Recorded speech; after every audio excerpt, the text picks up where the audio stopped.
Ho ho ho. I can't do Tom. Yeah, Tom. This was Tom's idea basically. I was telling him that I often get called Father Christmas at this time of year because obviously of this. So he thought this would be amusing, and I'm not sure it is, but probably because I've ruined it. I'll try again. No, I won't try again. No, that's it. Ho ho ho. And yeah.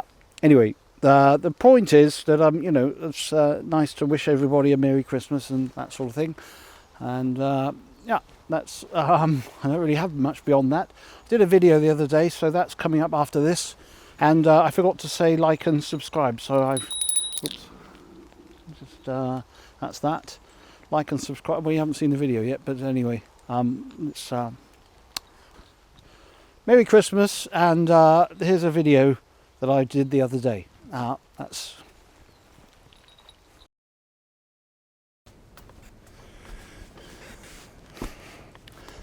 hello again. Right, so it's another drawn out with Irwin today, but I've also got another reason. Oh, and I'll show that in a minute. So it's quite steep here. I've got another reason for being here. So earlier on in the year, I said I might try and find a shaman, which is, well, I say shaman, I mean they're like a sort of, well, let's call them a shaman. They're like the ones that I did the print of, and that's the idea behind this expedition. This is not a one-day thing. I have to first of all just get them acclimatized to me being around, and hopefully they are still around. I haven't been here for a long time, so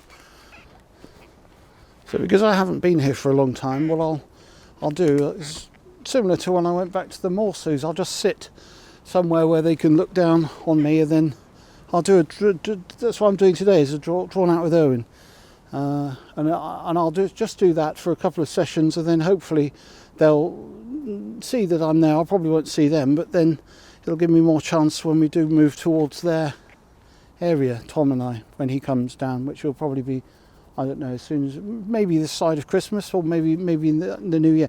This might last until spring. I don't know how long it'll take. I'm sort of quite happy to just stay in this area for a while and do that. So yeah.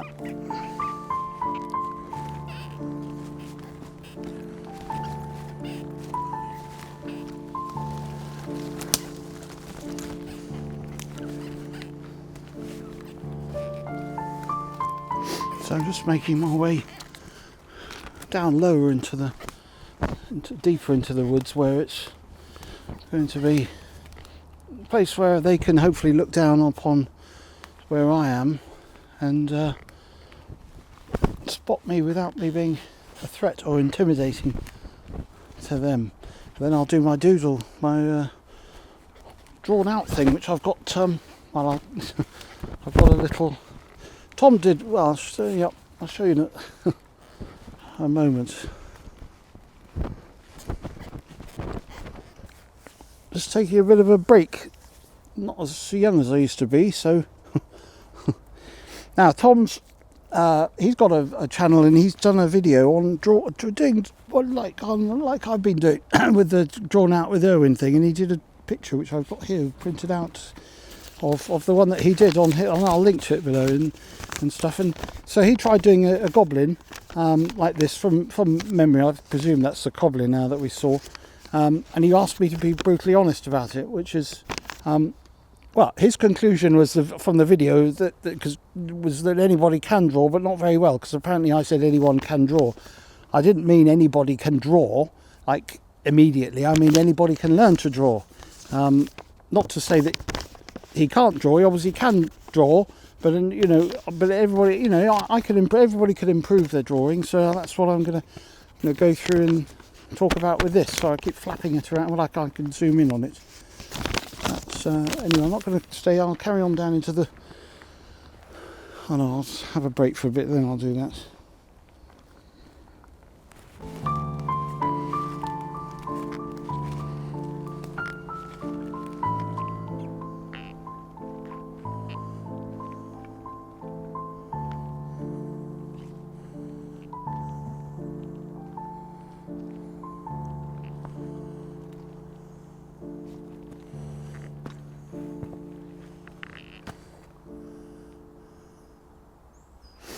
Right, I think this is a good place to stop and look at this drawing, and they can look down on me here. I mean, I'm not right at the bottom of the woods, but I think it's quite a good compromise. It's still relatively light, which is nice, and I can see all around. Oh, another thing is Tom's been doing a channel video thing for the I think I might have mentioned this on the last one, but he's doing a channel, a video which promotes it. He's already done one, and I think he's going to put that on his. He might have already put it on his channel. It was a bit conspiratorial, I think, for the channel, but you can look at that. I'll put a link in the below there if you want to see that. I'm just checking out here to see if I can see any signs of any activity around here. Just we're quite a long way down from, away from the where the camp used to be, so it's a good way away, but sometimes you see signs around. I'm wondering if they've actually, I don't know if they come over here at all, so they might not know that I'm here, or they may do. So I haven't seen anything.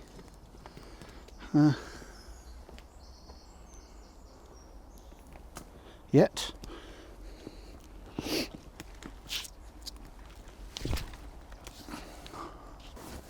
So the tribe that lives, now I've noticed that this microphone seems to be on its way out. It makes a lot of horrible scratchy sounds when I touch it, so apologies for that.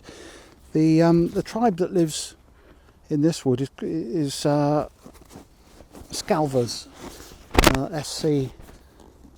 SCALVA. It's not my name.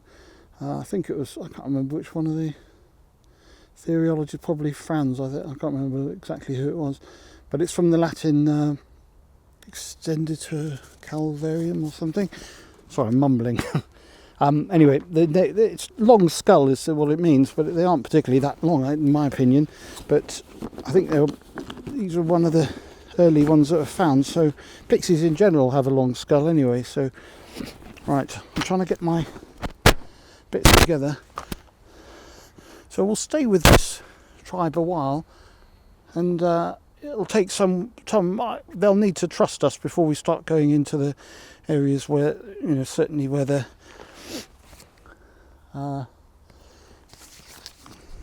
shaman are, although the shaman live near the main camp anyway. I'm just trying to get, so I'm going to do a pencil drawing. I think I've figured out what the issue is.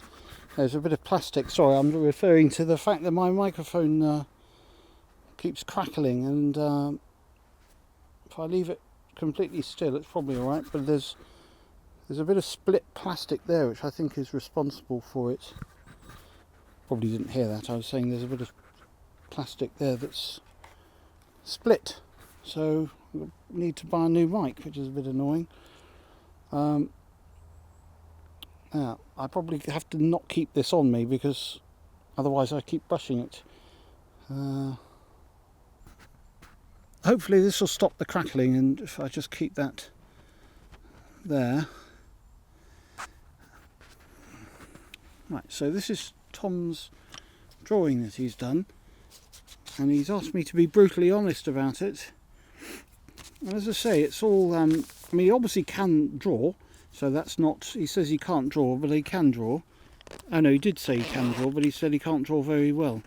Now, obviously that's just dependent on what your expectations are, because some people might look at this and say it's wonderful, and other people might not like it so much. Now, what he hasn't done, though, if I'm going to be just objective about, there's not really any musculature or shading. So, for example, if I was doing this, I might put some shoulder muscles in and some biceps in, and things like that.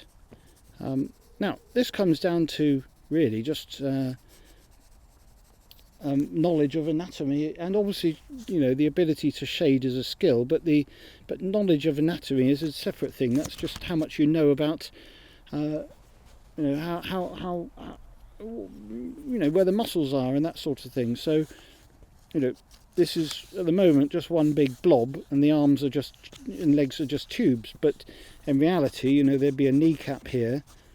This muscle here would be, you know, there'd be a tendon which goes sort of there, and then you know, muscles in the leg which would be defined, and all of that. So this is a simplified version of a character, whereas, you know, the more you learn about anatomy and being able to describe that in form, that sort of thing makes you get better at it. It's like if you understand, you know, you can understand anything on a certain level. You might know where, say, Europe is, but you might not know where all the countries are inside Europe. So you've got a broad view of something, and then as you then learn more, you might learn where all the countries are, and then you might learn where all the capital cities of all of the countries, and you're going like that. So that's a knowledge thing, and that's, again, with drawing, it's a matter of practice, but it's also a matter of knowing. You know, a lot of artists will study anatomy, and you know, so I've picked up a lot of anatomy over the time, and that sort of helps you draw something, you know, more accurately than if you were just doing it out of your head without that knowledge. So this represents, I would say, somebody that, you know, they understand that there are arms and legs there, but they don't know within those arms and legs, you know, what well,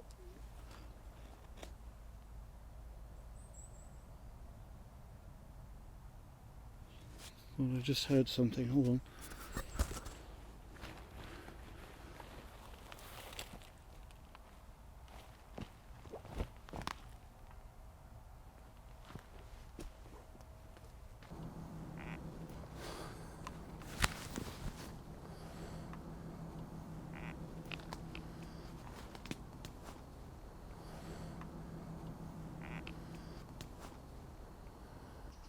So who's just up there? I wasn't expecting that. That's unusual to happen straight away like that. It's been about 20 minutes since I saw him, so you might have noticed that he was dressed differently, and that's really because they've got their winter dress on. So it's sort of like a fur. He won't come back now, probably. Like a fur costume, like a little, almost like a, you know, like a one-piece fur costume. So, not sure whether to carry on with that now here, because he didn't seem particularly distressed that I was here, which is good. And they're not aggressive, but I do get slightly nervous now being just directly below them. So I might move further down that way. Just keep an eye out around here and see if I can see them again.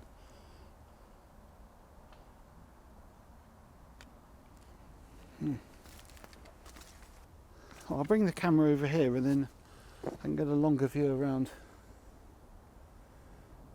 from there, and then well, that's good. I mean, that's good, because I was expecting maybe like on the second or third trip to spot them. And he's quite a long way away, so I imagine that he went, their camp's sort of down that way, so I imagine that he sort of scuttled down. I don't know whether to do that now or just to sort of call that a day for the first one, and then come back, you know, leave it a few days and then come back. I know Tom's very excited he'll be quite annoyed, because I said he probably won't turn up until you know, until he's down. So so that's where he was, up there, and then I'd imagine that he went down this way, down in that sort of direction. I could take a look down there, maybe I'll just wander down there, but I'm not expecting to see them again today. He'll go back and relay that information to the rest of the lot of them.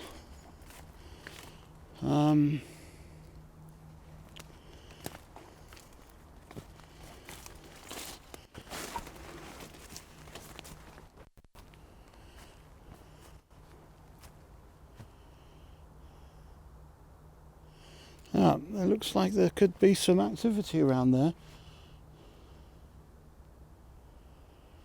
I mean, they often move around, so they're not necessarily got their camp in the same place as before. It was you know, as I say, it was like a long time ago, 18 probably years ago. So